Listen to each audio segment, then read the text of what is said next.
Mr. Johnny Shue, I hope you are having a wonderful Saturday in Naperville, Illinois. I am in Warsaw, Indiana. I've been lost here for almost an entire day. I keep getting lost. Yesterday I couldn't find the high school, and so I went to the marathon, and Steve, super nice, told me how to get here. So today I found marathon, and I turned left. Apparently there are 2 marathons in Warsaw. So I put it into my map thing on my phone, and I'm at this random building, the same random building I was at yesterday when I put it in my phone. But I'm no longer lost in Warsaw. I'm headed home as soon as I'm done with this video. I'm with my good friend Donalyn Miller, and we are going to talk about a book.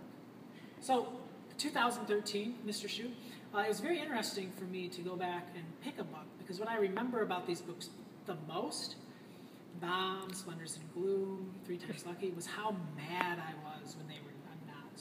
And it was nothing against them, but that whole time I wanted them to say Ivan. And they said there are 3 honor books. And I can't remember the order, but I remember when they started talking, I was so stressed. And I had a snow day. You called me that day during your lunch. And they said Bomb, and when they said Bomb, I thought, maybe. Because I thought Bomb was going to work. Maybe Ivan was going to work. But anyways, I chose to reread 3 Times Lucky, and the main reason that I reread 3 Times Lucky is I've been hearing nothing but amazing things about Ghost of Tupelo Landing? Tupelo Landing. So I've been hearing such good things. So I chose to listen to it.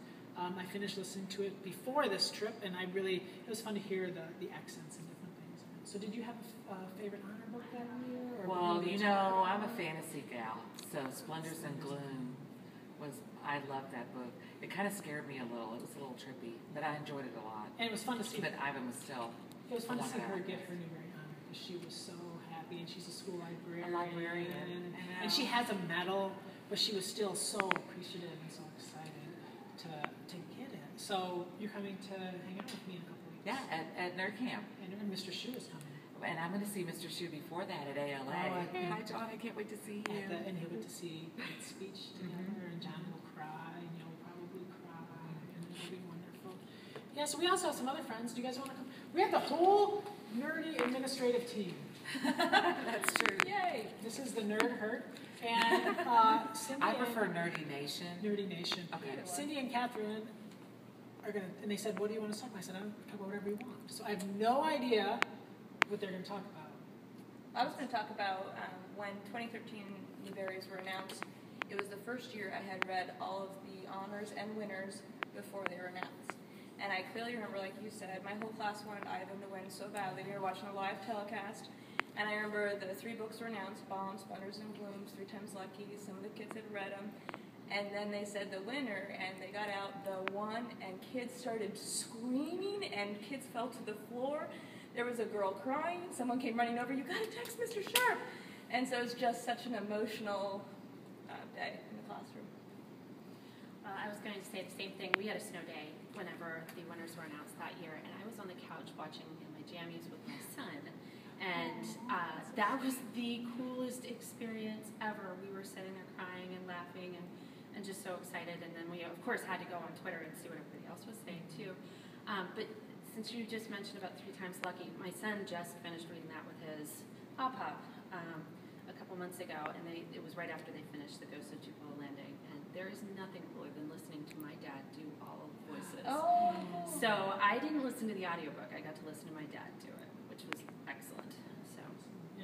And 2013 kind of represents, it's what I'll always think of when I think of the Newbery Challenge, because we spent the whole year, John, that was our first year doing the challenge, and throughout, and those first 52 weeks were the best 52 weeks of the challenge, because you weren't on the Newbery committee yet, so we could talk about whatever we wanted, and we just fell for Ivan immediately, and so this year, to kind of think about 2013 has been a lot of fun this year. So.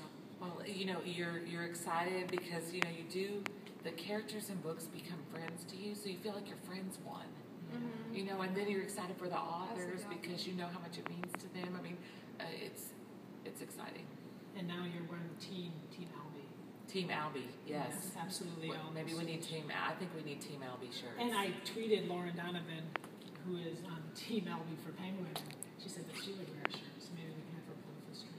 So you should tell them who Team Albie, what that's about. So Albie is the main character in Lisa Graff's latest book, Absolutely Almost, which I feel is one of the most important books for kids since Wonder.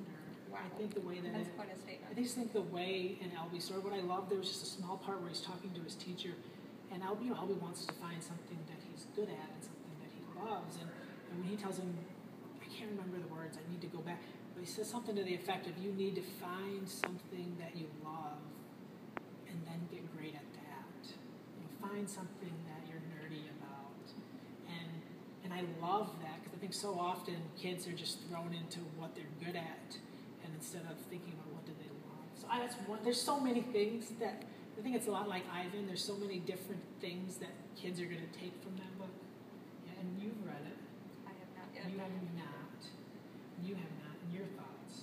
Well, I mean, as a teacher and a parent, we've all seen kids like Albie. There aren't enough stories for kids like Albie, about kids like Albie. You know, kids who are turning on all the burners every day at school and they just are coming up short, and how that affects them, their self-identity, their relationships with other people. But Albie is such a triumphant person. He's such a resilient person that he is inspiring even as he's struggling.